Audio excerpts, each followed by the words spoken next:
मैं आदरणीय सूर्यबाला जी के पास चलूंगा। सूर्यबाला जी हिंदी की वरिष्ठतम लेखिकाओं में से एक हैं।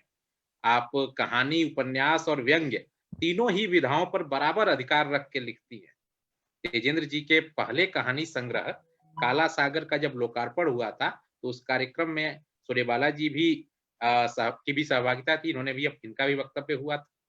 कथा यूके एवं इंदु शर्मा कथा सम्मान से भी सूर्यबाला जी का जुड़ाव रहा है और तेजेंद्र जी की बहुत आदरणीय है। हम तो बातचीत के दौरान ऐसा मैंने अक्सर महसूस किया है और इन दिनों एक खास बात ये हो रही है कि हमारे पुरवाई के संपादकियों पर सूर्यबाला जी की प्रतिक्रियाएं हमें लगातार सुनने को मिलती हैं, पढ़ने को नहीं सुनने को मिलती हैं।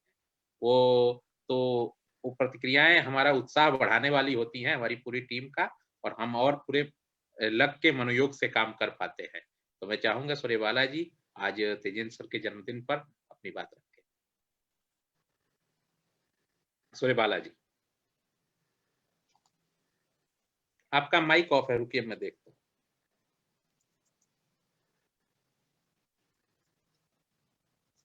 क्या आवाज आई? जी मैम, आ रही है।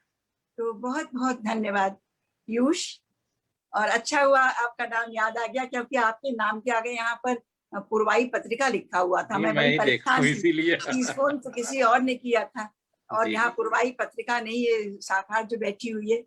तो सबसे पहले जाकिया जी, आपका बहुत बहुत आभार, बहुत बहुत धन्यवाद कि आपने ये जश्न, ये जलसा आपने आज रखा और हमारे जैसे लोग भी आ पाए, और उससे भी अच्छा लगा आज आपको सुनना। तो सबसे पहले तो ठहरिए, मैं ये तेजेंद्र नाम का जो मेरे सामने बैठा हुआ है, जिसको मैं आप कहीं नहीं पाती हूँ इतनी कोशिशों के बावजूद, तो इसको मैं जरा बहुत आशीर्वाद दे दूं, प्यार दे दूं, शुभकामनाएं दे दूं और कहती हूँ कि तेजेंद्र जीवेत शरदा शतम।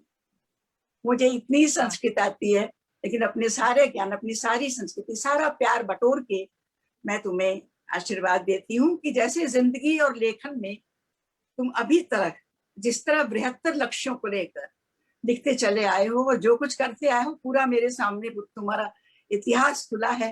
एक तरह से कहूँ तो तुम्हारी पहले कहानी संग्रह के जन्म से लेकर के, जन्म मतलब मैं मानती हूँ जो प्रकाशित हुआ उससे लेकर आज तक का, तो मैं अंदर से बहुत विभोर हूँ, बहुत गदगद हूँ कि आज इतने लोगों के साथ तुम्हारा यहाँ, तुम्हारे इस जन्मदिन के जलसे में मैं शरीक हो पाई और इतने लोग यहाँ इकट्ठे हैं, जैसे कि प्रेम ने अभी कहा। और ये भी मैं जानती हूँ, प्रेम ने एक बहुत जरूरी बात कही, पहले तो जकिया जी शुरू हुई और जकिया जी खत्म होने को नहीं आ रही हैं। तो इस तरह से ये जलसा कब तक चलेगा, मैं इसकी कल्पना कर सकती हूँ। और हर आदमी को कितना कुछ बोलना है, ये बड़ी बात होती है कि आप कहीं जाइए तो आप पहले बहुत जगह ऐसा होता है कि आप सोचते हैं कि क्या बोलेंगे, और अब हम लोग के सामने ये है कि हम क्या नहीं बोलें, क्या ना बोले क्योंकि इतनी सारी चीजें हैं और वो इस तरह आपस में गुथी मुथी हैं। लेकिन मैं आपको बस सिर्फ एक अपने को सिकोड़ करके, बस जो तेजेंद्र ने शुरू में कहा, सिर्फ एक याद, शुरुआती याद की बातें बता करके, और उसके बाद दूसरों के हाथों में दे दूंगी ये अपनी, जिससे कि वो इसके बाद इस बात को आगे बढ़ाएं। आपको बताती हूँ जकिया जी, आपने तो जिस तरह से तेजेंद्र से, आपका उनकी कहानी की वजह से ये माध्यम से आप जुड़ी, और मैं भी तेजेंद्र से कहानी संग्रह के माध्यम से जुड़ी, जो कि लोग मुझसे कहते हैं कि आप तो मुंबई के 70% कार्यक्रमों में नहीं आती है, सिर्फ 30% कार्यक्रमों में मुश्किल से आ पाती है। ऐसी मुझे, खैर मैं भी बहुत, आज से 30 साल पहले, वो 90 में आया था शायद तेजेंद्र आपका वो काला सागर, 1990 में आया था। 90 में आया था, और मेरे पास एक फोन आता है और फोन से आवाज आती है कि जी मेरा नाम तेजेंद्र शर्मा है और मैं एक नया कहानीकार हूँ, युवा कहानीकार हूँ, मेरा पहला कहानी संग्रह आया है। और उसके बाद एक छोटे छोटे वाक्य और पूरी बात कह दी जाती है कि पहला कहानी संग्रह आया है और इसका लोकार्पण, इसके 2 संगोष्ठियां दिल्ली में हो चुकी हैं, इसमें जैनेन्द्र जी, नरेंद्र कोहली जी, अब इन लोगों ने शिरकत की थी और इसकी ये संगोष्ठी अब मैं मुंबई में करने हो रही है इस पे, और इस पे मैं चाहता हूँ कि आप इसमें ध्यान। तो मैंने सबसे पहले तो तेजेंद्र को मैंने कहा कि देखिए 2 शर्तें मैंने रखी। शायद उन दिनों मैं मलाबार हिल के बहुत अंदर उस तरफ थी और मेरा ड्राइवर नहीं था, तो मैंने उनको पहले तो ये रखा कि मैं कैसे पहुंचूंगी, मुझे मुंबई के रास्ते भी उतने पता नहीं है। और दूसरी बात ये कि अगर आप अपने इस कहानी, नई नई आपने कहानियां लिखी है, उस पर अगर आप सिर्फ प्रशंसा और उसकी ये चाहते हो तो मुझे ना बुलाए तो ही अच्छा है, क्योंकि आप मुझे कहानियां दें, मैं उसे पढ़ूंगी और जो मैं सचमुच महसूस करूंगी वही बोलूंगी। तो कहा आपका स्वागत है जी, आप देखिए कौन कैसे बोल रहा है, खैर बहुत बोल गए। मैं आपसे बताती हूँ। हाँ, दूसरी बात मैंने आने की कही कि मैं आऊंगी कैसे, उन्होंने कहा जी मैं जाऊंगा उस दिन तो आपको अपनी गाड़ी से लेता जाऊंगा। तो मैंने कहा ठीक है। मैं आपको बता रही हूँ कि मैं बहुत खुश नहीं हूँ। हम लोग जो वरिष्ठ लोग हैं, तब तो मैं वरिष्ठ भी नहीं थी, हमें हिंदी का ऐसा पहला इतना कॉन्फिडेंट, इतना आत्मविश्वस्त नवोदित लेखक मैंने देखा था, जो कि जिसने कि 10 वाक्य में बिना जरा भी लड़खड़ाए, बिना जरा भी डगमगाए अपनी पूरी बात बताकर और सीधे सीधे जैसे मुझसे गुजारिश कर रहा है कि आप आइए हमारे उसमें। और मैंने कहा और नियत दिन आ गए, अपनी फट से इनका कहानी संग्रह आ गया और आगे बाहर निकली जैसे ही तो लाल मारुति, और लाल मारुति में सामने बैठी इंदु, आज तक मुझे भूली नहीं, आज तक नहीं भूली। तो खैर बात नहीं ज्यादा हुई और रास्ते में तेजन ने मुझे जूस पिलाया। मैं जब वहां बोली तो अपने इसी अंदाज में बोली, थोड़ी कहानी थोड़ी व्यंग्य। मैंने देखा कि ये तो ऐसा लोकार्पण, ऐसी संगोष्ठी मैंने आज तक किसी नए कहानीकार की देखी नहीं थी उस जमाने में, कि वहाँ वीडियो वो भी हो रहा है, वीडियो रिकॉर्डिंग हो रही है और मुंबई शहर का पूरा क्रीम वहां इकट्ठा, और सब बड़ी गहमा गहमी है, सब एक दूसरे से बड़ी गर्मजोशी से मिल रहे हैं। तो मैंने जो बोलना था, मुझे लगा जैसे आपने कहा कि मैं भी कुछ तैयार करके बढ़िया धांसू ले आती, ऐसा क्यों नहीं किया, यहाँ तो इतने लोग हैं बोलने वाले, उनमें तो मैं छोटी ही थी, तो बोल दिया। और उसके बाद तेजन मुझे घर पे छोड़ भी गए थे, और वहां मैंने ये भी बोला कि तेजन मुझे अपनी गाड़ी से लाए हैं और इन्होंने रास्ते में मुझे जूस भी पिलाया है, लेकिन मैं बोलूंगी वही जो मुझे बोलना है। इस पर हॉल में बड़ी तालियां बजी और लोगों को बड़ा मजा आया, और सबसे ज्यादा खुश उस समय मुझे तेजेंद्र नजर आए और तेजेंद्र का वो आत्मविश्वास।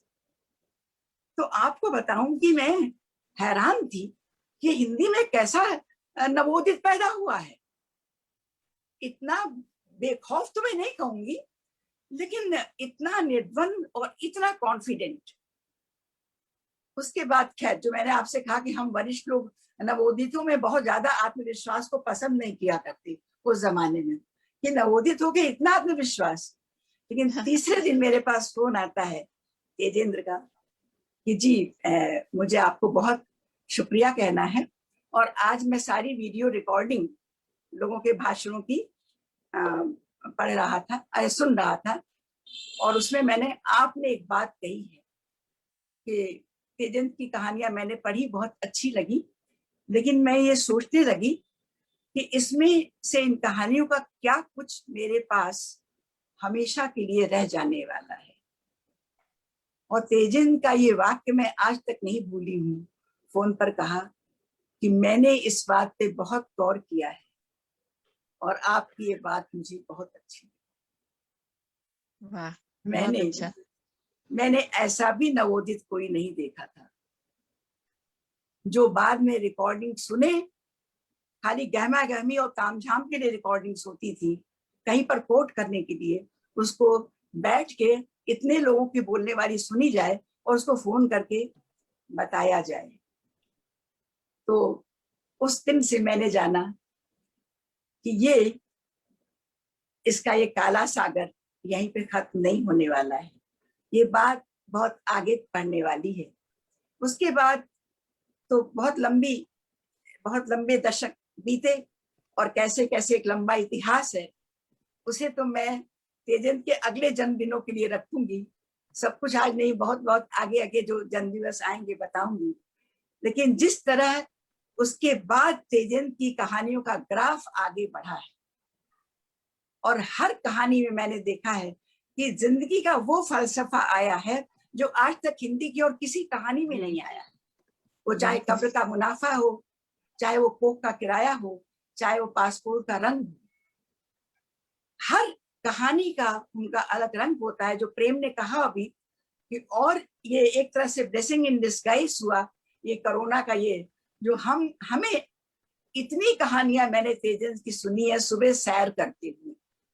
सुबह की सैर मेरी तभी पूरी होती थी जब मैं तेजेंद्र की कहानियों पर, उसकी कहानियों पर, जो कहानियों पर बोलते हैं वो भी, और जो कहानियां पढ़ते हैं वो तो अपने आप में एक अनुभव होता है तेजेंद्र के मुंह से उनकी कहानियों को सुनना। और इसके बाद अभी मैं अपनी बात इसलिए खत्म करूंगी जल्दी से, ये पुरवाई वाली बात जो पीयूष ने कही है। इधर एक दो बार कुछ दिनों से तेजेंद्र, मैं YouTube पर नहीं जा पाती, देख नहीं पाती, क्योंकि पत्रिकाओं का बहुत कुतुब मीनार हो जाता है घर में। बुरा लगता है, अपराध बोध होता है कि इतनी अच्छी चीजें मेरी चारों तरफ है लेकिन मैं देख नहीं पा रही। पर तेजेंद्र के संपादकीय, तेजेंद्र की कहानियों की तरह ही एक शब्द भी उन संपादकीयों में अतिरिक्त नहीं होता। एक शब्द भी ऐसा नहीं होता जिससे आप काट के निकाल सके, किसी शेर, किसी गजल, शायरी। और मैंने देखा कि ये जो अभी मैं कहने वाली थी, आज यहाँ वसुधैव कुटुंबकम, पूरा विश्व एक कुटुंब की तरह यहाँ इकट्ठा है। अमेरिका से, ब्रिटेन से, भारत से, कहाँ के लोग। तो मैं पढ़ती, एक दो बार पढ़ के मैं थोड़ी घबराई भी। मैंने सोचा कि इस तेजेंद्र को क्या हुआ है, इतना भी क्या कि उसी ब्रिटेन में रह रहा है और उसी जिस पत्तल में खा रहा है उसी पत्तल में छेद कर रहा है। इसको थोड़ी समझदारी सिखानी चाहिए। अरे ये क्या, ये इंडिया से इतना जुड़ा है, भारत में आ रहा है और भारत की ये चीज ये निकाल रहा है। अरे ये क्या, ये अफगानिस्तान, अरे ये क्या, ब्रिटेन के सांसद की जिसकी हत्या की गई। लेकिन मैंने देखा कि तेजेंद्र किसी सरकार, किसी देश, किसी समस्या, किसी समाधान उसके खिलाफ नहीं, तेजेंद्र हमेशा गलत के खिलाफ बोल रहा, हमेशा। और गलत के खिलाफ वो जिस बेखौफी से बोलता है, वो मुझे लगता है कि पता नहीं, मुझे दूसरे भाषाओं के लेखकों के बारे में नहीं मालूम, लेकिन हिंदी के लेखकों में वो बेखौफी नहीं मिलती। वो सिर्फ एक कागजी बेखौफी होती है। संपादकियों में वो बेखौफी मैं बहुत ढूंढती हूँ। मैं सोचती हूँ कि इतनी सारी चीजें रह गई हैं। तेजेंद्र ने कहा है कभी किसी अपने संपादकीय में कि कहाँ से पत्र आते हैं कि सर इस पर लिखिए, इस पर लिखिए, इस पर लिखिए। उन्हें पढ़कर तेजेंद्र में अपनी भी लिस्ट बना रही और बताऊंगी। अभी तुम्हारी और शामत आने वाली है कि हाँ, अभी इतने से मैं मानने वाली नहीं हूँ कि ये मेरे पास तुम्हारा पूरा इतिहास सुरक्षित है। मुझे मालूम है कि तुम कैसे पठारों से गुजरे होगे, कैसे कैसे तुमने अपने रास्ते निकाले हैं, लेकिन तुमने किसी को नहीं बताया कि तुमने कैसे अपने रास्ते निकाले। तुमने उसके बीच से तुम नहाए धोए, तुमने अपनी, जो जकिया जी ने बहुत जरूरी बातें कही, मैंने तो कान खोल के रखी थी मैंने कि जकिया जी अब इसकी कुछ बुराई करेंगी, अब कुछ बुराई करेंगी तो मजा आएगा। मैं भी आज, लेकिन जकिया जी आपने जो बातें कही, आपने पहले बताया होता तो मैं अपने हस्बैंड को भी यहाँ लाके बैठा लेती, क्योंकि ये मैं उनको ही बहुत अच्छा समझती थी, अभी तक समझती थी कि शायद दुनिया का सबसे अच्छा पति मेरे पास ही है, ऐसा कंपेनी। लेकिन आज मुझे लग रहा है कि नहीं, इतना कुछ करके, इतना कुछ करते हुए, इतना सब करते हुए मैंने बहुत सीखा। तेजेंद्र, तुम्हारे 69वें जन्म दिवस पर मैंने बहुत सीखा तुमसे आज। तो बहुत बहुत अच्छा आशीर्वाद, बहुत प्यार के से, और सबका बहुत